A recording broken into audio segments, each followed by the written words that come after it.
Why Medicare rock stars? Where does that come from? Because that's really cool, by the way. Yeah. So, it came, the Medicare rock stars really kind of came down to looking at, I think I told you a story. I heard a story, about a conversation about a lounge act, and started really kind of thinking about, the different levels of an individual, not just in sales, but just in life. And, Yeah. I think every individual in life falls into three categories. They fall into a lounge act, Yeah. where my tagline is that they're just comfortable working for tips, and they don't do anything extra to be better. And so you got that's the lounge act. They get to work late. They're not prepared. They're not doing anything extra. Not Yes. reading anything. They're not trying to be an expert in their field. They want to be spoon fed everything. They want to be handed everything. Those are the order takers of life. Some They people just are wanna- like that. and the thing is, Cody, you and I could be in that.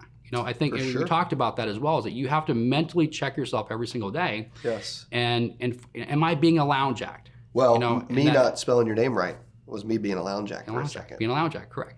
Those things, if I've set the alarm for 4 or 5 in the morning, that's what I'm going to do that day. Yes. Okay. And I get to that point at 4 or 5 in the morning, and I'd say I'm going to hit the snooze button right now. Okay. Some people look at it and go, "What?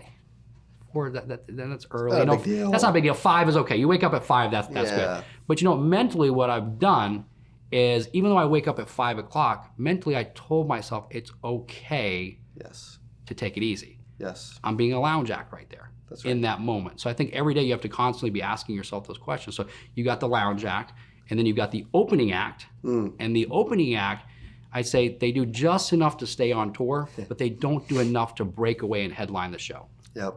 And so Always opening somebody else. those are great salespeople. The opening act are great salespeople. They'll show up on time. Sometimes they'll show up a little bit early. They won't. They'll make money when they need to. So if they've got something they want to buy, they'll kind of put in that extra effort right now to make that money to go buy that. Yes. And that's kind of your opening act. So opening acts are great salespeople, but if they just did a little bit more. I've seen so many sales agents that were opening acts. They were great at sales. They were hitting good numbers. But you looked at them and go, wow, if you just did a little bit more. Yes. If you just did a little bit more, you could hit that Medicare sales rock star status and literally start really hitting some numbers. And that's, that Medicare sales rock star is kind of where it came. They love the limelight. They're obsessed with it. They're highly motivated. They're going to get to work early. They're going to make sure that they're looking at their calendar, looking at their pipeline. They're starting to pre-plan their day. They're like, okay, the first person I talk to today, if there's a sales opportunity there, I'm closing them. Yes. And it's just that mindset that someone has where, a lounge act's looking like, okay, I'm just going to start taking some calls. If there's something there I can get, great. If not, then I'm going to kind of move on. I'm going to look for that easy kind of lay down. And they get to 4, 5, 6 in the afternoon. They go, what just happened? Yeah. That's such a good point to make too, because if I think back on my career, I was an opening act when it come to basketball in college.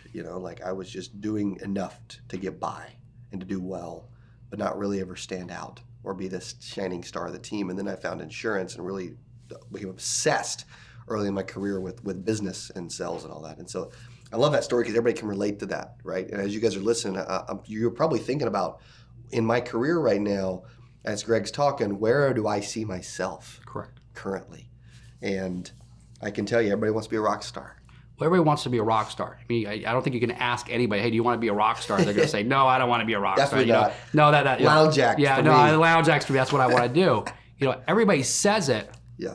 but you do what it takes to That's get right. there. That's And so, right now, I just finished a book on a Medicare sales rock star, which will come out, and it kind of gives us steps on exactly what somebody needs to do to become that rock star. That's huge.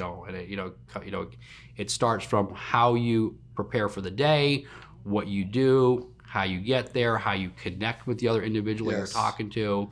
And so, if you've got those out there that are watching, that are starting out new when it comes to Medicare, those steps are so crucial. Being able to connect with that person. I think that's one of the biggest things I think that salespeople fail.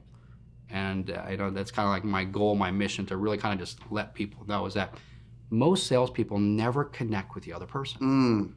They never connect with the other person. We talked about yesterday, and I try to remember people and try to remember situations. We talked about yesterday. We went to lunch yesterday. Yes. And our waitress. That's right. Was Paige. Yes. Okay. I remember that. Okay. Yeah. Because I always want to connect with that other person that I'm talking to, because once you connect with somebody, the sale's over.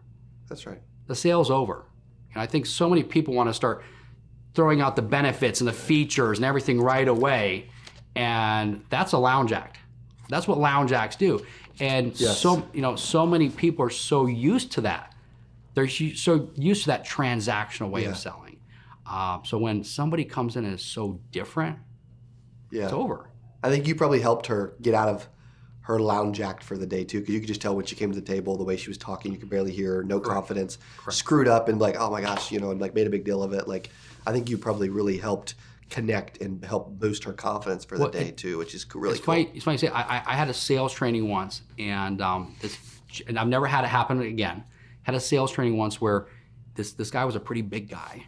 His name was Victor. That kind of tells you anything, Yeah. And I gave this story, and he literally started crying. And it was kind of a little awkward because everybody in there was like, hey, it's okay, Victor, it's okay, Victor. And I told the story of this. I told him a story about the day before I had gone to a gas station. And I get into the gas station to pay for my stuff at the gas station. As I'm walking up, this girl at the counter looks depressed. Yeah. She looks like she's annoyed. She looks like she's just, she's just having a bad day. Yep. And I look at her name badge, and it's a name that's very, very hard to pronounce. Okay. So I step up and I say, hey, I might mess this up right now, but give me a shot. And I said her name. She literally looks at me and goes, you said it right. She goes, wow. She goes, thank you so much. And the smile that appeared on her face was just unbelievable. Seeing that person that looked so depressed. Yep.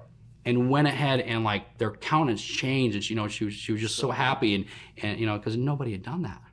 Right. And so what happened was I said this story. I said, when I walked out to my car, I sat in my car and I thought about this. Was she contemplating suicide today?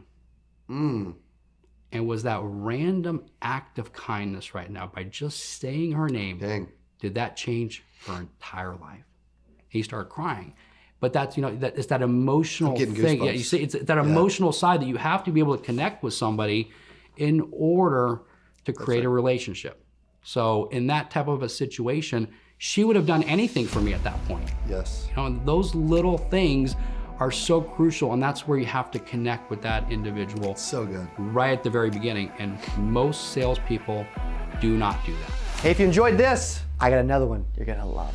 It's right there. Click on it. See you in there. So let me ask you this, because there's a lot of agents out there that are struggling. They're new. They don't know where to go. They're not sure what to do, how to do it, why to do it, when to do it, where to do it. I know.